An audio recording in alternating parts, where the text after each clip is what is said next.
दोस्तों, आज की कहानी है बहू और बेटी समान। तो चलिए कहानी शुरू करते हैं। माँ, मैं बहुत थक गई हूँ घर संभालते संभालते। यहाँ मेरी थकान किसी को नज़र नहीं आती। कुछ दिन आराम करना चाहती हूँ। सोच रही हूँ कुछ दिनों के लिए अपने मायके आ जाऊँ। आते हुए अपने बच्चों को भी साथ ले आऊँगी। वे वहीं से स्कूल चले जाएंगे। आखिर एक ही शहर में ससुराल और मायका होने का कुछ तो फायदा मिले। नम्रता ने फोन पर अपनी माँ से कहा। पार्वती जी ने दूसरी तरफ से कहा, हाँ बेटा, जब तेरी इच्छा हो आ जाना।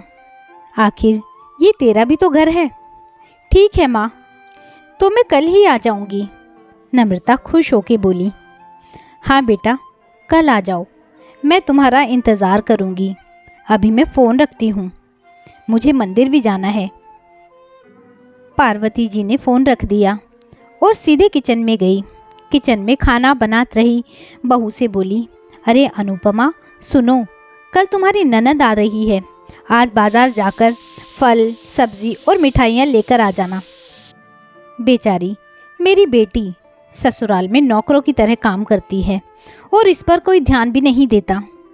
यहाँ आएगी, कुछ दिन रहेगी तो उसका मन और तबीयत अच्छे रहेंगे। सास के मुंह से ऐसी बातें सुनकर अनुपमा का चेहरा उतर गया। वह मन ही मन सोचने लगी, काश आपको मेरी थकावट भी नज़र आती। मैं भी दिन रात झाड़ू पोछा, खाना बनाना, मार्केट जाना और हर वह काम करती हूँ जिससे हमारे परिवार वालों को कोई दिक्कत ना हो। काश आप मुझ पर भी ध्यान दे पाती। आपकी बेटी तो जब मन में आता है तब यहाँ आ जाती है, लेकिन मैं साल में एक बार ही अपनी माँ के पास जाती हूँ, तब भी आपको प्रॉब्लम होती है। मैं भी इंसान हूँ, मेरा भी मन है।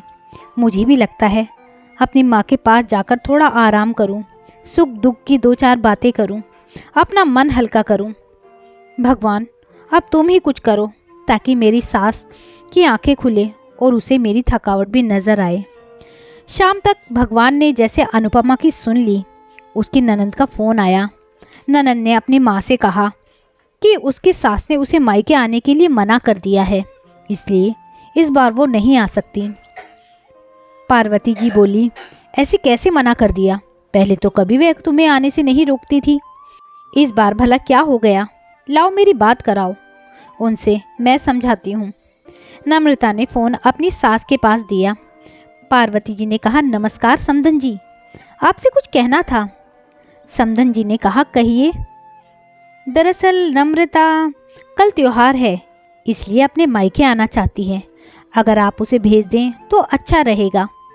नम्रता की सास ने कहा, देखिए समधन जी, आपकी बेटी मायके जाकर रहे, इस बात के लिए हमने उसे कभी नहीं रोका और इस बात से हमें कोई प्रॉब्लम भी नहीं है। कुछ दिनों पहले मैं अपने रिश्तेदार के शादी में गई थी।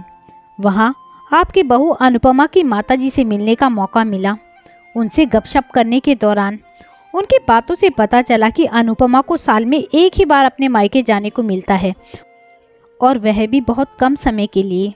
मुझे लगता है आपको पहले अनुपमा को उसके मायके भेज देना चाहिए और वह जब मायके होकर आ जाएगी तो मैं नम्रता को आपके पास भेज दूंगी। एक बहुत ज़रूरी बात जो मुझे लगता है आपको समझ लेनी चाहिए कि आपको अपनी बहू को भी बेटी की तरह या बेटी से भी ज़्यादा प्यार देना चाहिए। उसे भी मायके जाने की इच्छा होती होगी। हो सकता है नम्रता के वहाँ आने से उसकी आओ भगत करने के लिए आप उसे उसके मायके जाने नहीं भेजती होंगी, या फिर वह आपसे कुछ कहने से अभी डरती हो। अगर आप उसको घर में ही कैद रखेंगी तो एक दिन ऐसा आएगा जब वह आपके खिलाफ बोलने लगेगी, फिर वह आपकी सुनेगी भी नहीं और जब चाहे तब अपने मायके जाएगी। ऐसी परिस्थिति आए, इससे अच्छा है कि आप ही कुछ बदलाव अमल में ले आएं, जिससे आपका रिश्ता और रिश्ते की मिठास खराब ना हो।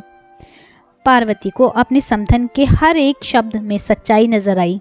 उन्हें महसूस हुआ कि उन्होंने अपनी बेटी के प्यार में अंधे होकर कभी भी अपने बहू के मन का विचार नहीं किया। उन्होंने हमेशा ही अपनी बेटी को अपनी बहू से ऊपर रखा।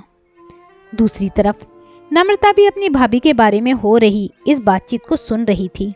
उसने भी रियलाइज़ किया कि वह कभी भी अपनी भाभी के साथ ठीक से बात नहीं करती और जब जब वह अपने मायके जाती है तो भाभी थोड़ी उदास रहती है।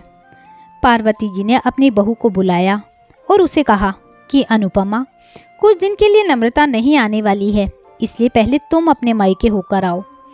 यह सुनते ही अनुपमा का चेहरा खिल गया, क्योंकि यह पहली बार था जब उसकी सास ने सामने से उसे अपने मायके जाने के लिए कहा था। अगले दिन अनुपमा अपने मायके गई और इस बार 1-2 दिन नहीं, पूरे हफ्ते भर रहकर आई।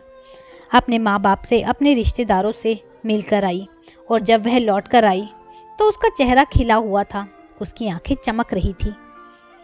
अनुपमा के आने के बाद नम्रता भी अपने मायके आई और इस बार वो खुद सामने से अपनी भाभी से खुशी खुशी मिली और अच्छे से बातें की। नम्रता ने अपनी माँ से बात करके उन्हें भी अच्छे से समझने में मदद की कि वे कहीं ना कहीं वे भी अनुपमा के साथ गलत व्यवहार कर रहे थे। दूसरी तरफ अनुपमा अपने ससुराल वालों के बदले रवैये से बहुत खुश थी। अब वह खुशी खुशी सबका ध्यान रखती और हर काम प्यार से करती।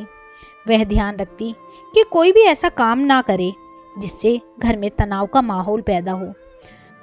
पार्वती जी अपनी बहू को खुद ही समय समय पर मायके भेज दिया करती।